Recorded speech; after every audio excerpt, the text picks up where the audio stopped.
Nzi ko usenya akanwa. Oh. Ay. Uyu ni umugabo wo mu Buhinde dukorana. Ibyuma nabyohereje. Si ibyuma ndajya kubifata. Kwifata sanga isi ibyuma sha. So kanze mubaze niba koko yabyohereje muri gihe indege nyine iri bugerere na sibyo? Okay.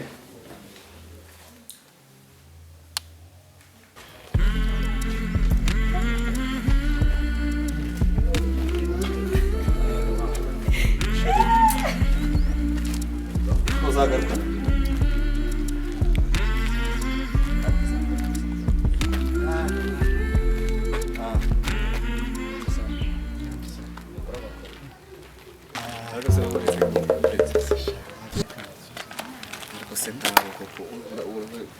Ushaka kunyinjirira.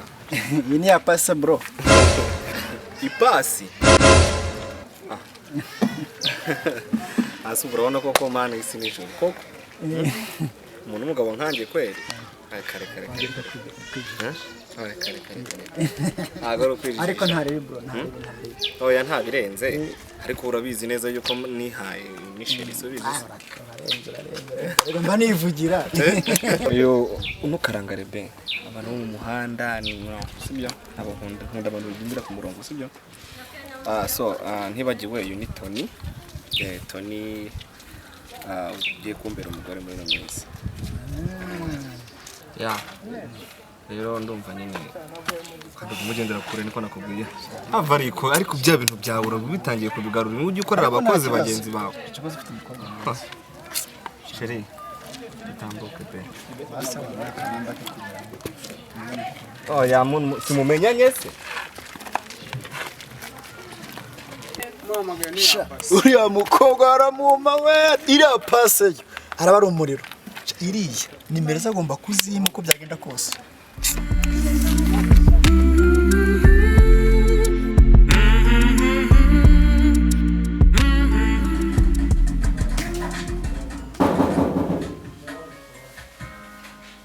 Ni karibu.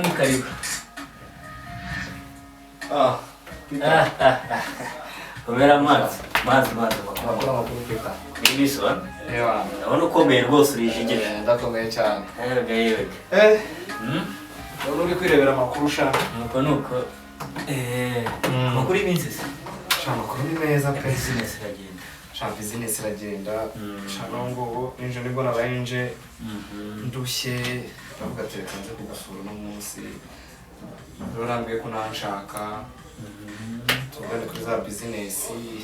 Sibe ko rero twari n'igihe kirekire ndashaka kujya gufata ku kibuga cy'indege. Niko. Kase manzi cyangwa ko kera wa. Nyumvira noneho no kuri kw'Imana. Iyo step nayirenze kera cyane. Ubu manzi uzi ni wa kera. Ubu manzi uri kumbwira rwose ni wa kera ubwo harakana kagahinde turimo turatereta ndashaka ko dukora ubukwe muri no minsi. Uvuye mu Banyarwanda ugeze mu Bahinde. Nakubwiye ko nafashe umwanzuro. Ibyo mperuka hashize n'imyaka nk'itanu ariko ibyo ndi murambwira. Akweka mubwire. Hano ku mutwe turabana babagabo. Wenda urabona muri business. Ukuntu ibintu babimeze.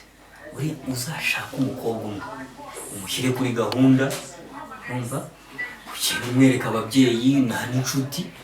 Nakora ubukwe dore umaze kuba umugabo wijigija umeze neza.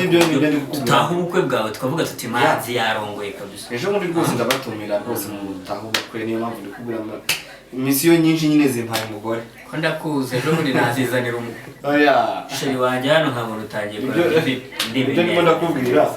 Imisiyo nyinshi dore zimpaye umugore da.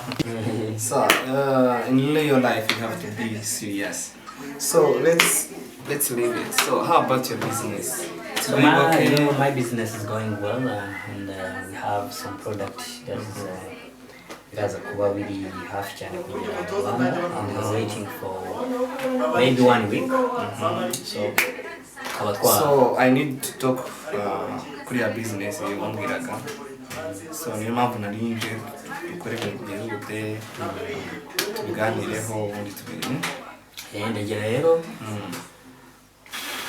business ni nakubwiye ni business yo kujya tukora export mu bindi bihugu tukabasha kuba dufite imari ifatika nkuko bizi company yanjye nibyo ikora najya ngufashe kujya ubona zira mari zawe zihagera nta kibazo gize nta kibazo nanjye urabizi company yanjye niyo kuzana mu modoka nyinjiza mu gihugu pièce de rechange zayo so urumva rero ko byagenda bigenda niyo mpamvu rero nshaka ko nyine iryo soko urimpa nkabasha kujya mbigukorera n'ubundi nabonye uri umuntu ugira akazi kenshi ariko ibyo ni sawa tukabasha so ndumva rero ugabanyije sinzi so ndumva rero wazansanga kuri ofisi niho za contract ziba ziri ibintu nk'ibyo ngibyo niho akenshi mba nibereye so rero ndagira ngo nanagusure ntabwo twaherukana gake niba wararetse ibintu by'abakobwa so nice man mazi I see I have a wedding next year yeah so can I be ready for okay you have to igihe bahereye umbwira kusha nawe rero reka mubwire njye nakubwiye ngo boss wanjye ubundi njye nagamfata nk'umukozi njye mfata nk'umuvandimwe we mbese nk'umuntu bakorana muri company z'abakire jewe boss yarahambwiye ati umuhungu wanjye ikinyabupfura mbere na mbere buri kimwe cyose azahita ngohereza asonde sibyo mva mubwire mwana nkumva ko ibyo uvuga nabyuze noneho njyewe boss urumva nta kinanyima yaba umukobwa aramuma tukamusangira urumva ikindi yaba njyewe hari ku meza niba igezanyije indinjira afite abashyitsi nkagenda nkajya muri firigo nkafungura nkasuka nkanywa ni nabyira ikibazo urumva cye ntabwo ndi nkawe ugenda ukarira ibyo ku ziko urumva nk'umuntu uri kubyiba yagacunga muri tiwara agatakuramo ijana njyewe niyo ndagenda muri firigo yaba no kuri ku meza ibyo nkagenda nkarota ahari nkaro nyine nk'umuntu umuvandimwe we numva boss wagufashe neza tukazagurana shaka boss tukagurana na boss cyangwa nagenze ndabona ngo tugurana na boss ubwo se twagurana ubu rero nino nzo abasha kwinjiramo to mu gipangu kimwe yego pe ndabyemeye ariko ibyo bintu ntabwo byakunda doko bitakunda reba umutwe wawe urumva wagira ngo ni nk'uwisambaza urumva isura ikanga abana urumva ibyenda wagira ngo ni iby'abasyazi urumva umusyazi reba ipantaro urumva uri kwibona wagira ngo niyo abantuza niyo abajenga ibigofero urumva wagira ngo ni nk'ibyikira wagira ngo ni iby'inyoni ntabwo byavamo urumva kugira ngo ubashe kwinjira muri ino nzu urumva byagusaba itike nini cyane urumva byagusaba icyangombwa gikomeye cyane ubu ngewe ngubu ngana nubwo nyiri umukozi reka ahangaha ni mu rugo ahubwo nabwo nzajya kwicarana nawe kusinacana rero gunshingiye ubundi wowe kuko ubona winjiye muri iyi nzu ni nko kubona ikivu cyakamye umusenyi ukagaragara akusubwa urwo rugero wenda rurafatika hoya ubundi wowe kwinjira muri iyi nzu urumva ni nko kubona ingurube yinjiye mu musigiti wamenye se ingurube ako se wowe koko tubwizanye ukuri koko urebye kuko ubona udasa nk'akagurube koko si biri kurya amashuri agenda kurya inyama hano none bisubiramo none se siko bimeze Get over here! rero Peter rero nagira ngo nyine ngende wihangane ntabwo tumana igihe kirekire gusa nagira ngo nyine numve business yawe numve ko nanjye nahinjiza muri company yanjye ubundi tugakorana kandi tugakora neza nk'abavandimwe si byose so rero nagira ngo ngende mbwire shoferi nyine yitegura hakiri kare angeze ku kibuga cy'indege umuntu nyine araza mu kanya mu masaha moya ndebe ukuntu mwitegura ubwo rero niba wamperekeza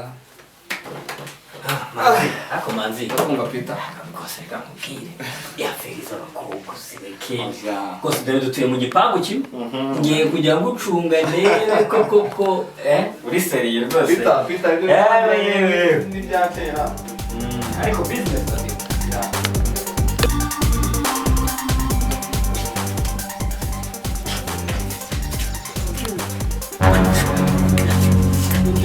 ndagukota ku buryo bw'umunsi utazajya. Ikosha, ihuta wowe. Haguruka nawe. Haguruka. Ariko, Sharonga. Yego. Ubu nkamwe koko abantu b'abagabo bari murapfa iki?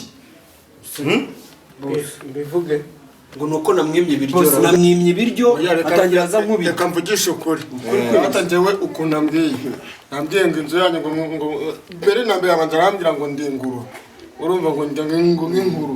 Arongera arambwira ngo iyo uzanye umukobwa ngo muramusangira ngo inzu yanyu ngo yabaye ingorozi ngo yabaye ngo Ni kimwe akagira Imana. Aho nyumvira n'ukuri kw'Imana. Ariko manzi koko naho bigeze we n'umukozi wawe musigaye musangira abakobwa. Arabeshya. Ntabwo bagakwiye kwisenya. No. Nawe urabizi ko niyubashye. Subizi koko. Ibyo nabikora koko. Naketse ko amagambo uri kumbwira ahubwo uri serious ariko niba ariho bigeze manzi rwose. abeshya boss. Bega mukozi. Waretse kwandagura. No, arambeshyera. Ariko Peter, igihe nakubwire koko ko nahindutse ntago wumva. Ubundi abantu basobanutse mwumva ubundi ibintu vuba. Nakubwite narahindutse byo bana byo kwiyandarika nje narabiretse. Nabwiye ko mfite n'ubukwe next year. Narakijijwe rwose. Naho no kwishinga abakozi nk'aba ngaba banywe n'ibimojo bitamenya. Boss arabeshya. Je boss suzi ko ndi umunsi nanigeze ninjya naniyirije nge ndasenga. Urasenga se mama papa wanjye ntabwo ari umudiyakoni. Si wambwiye ngo papa yari igisambo. Se ko wambwiye. Uretse. Kuba papa yari umutambyi. Sibyo? Mwebwe ko muri babiri. Sibyo? Mukwiriye kubana neza. Bantu muba hamwe. Ntabwo makwiye kuza. Ibyo nakubwiraga si wumva. Urukundo mugomba kubana neza. Icyo kintu mukizirikanye. Ibintu byanyu byo kuzajya muhora mutwara ntabwo mbibuza abakozi. Undi abakozi wawe. Sinakuye ko boss aba umuntu mwiza ukabipima. Boss wanjye nyine ni umuntu mwiza se wawe uvuga ngo ibyo byawe na boss. Wayaceceka mugira iminwa nta kinyabupfura mugira. Rero uyu nguyu kandi sisi amakuru. Mesite sisi. Ndetse kwa ibyo bakoze. Witeguye gutangira amasomo. Zereka ibyo twavuze.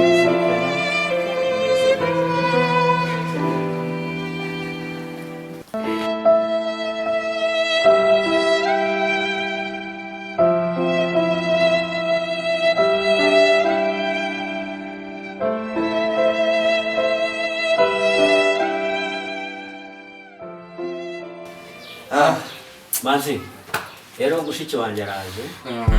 Byari ngo mwakire. Ikosha. Gahaguruka.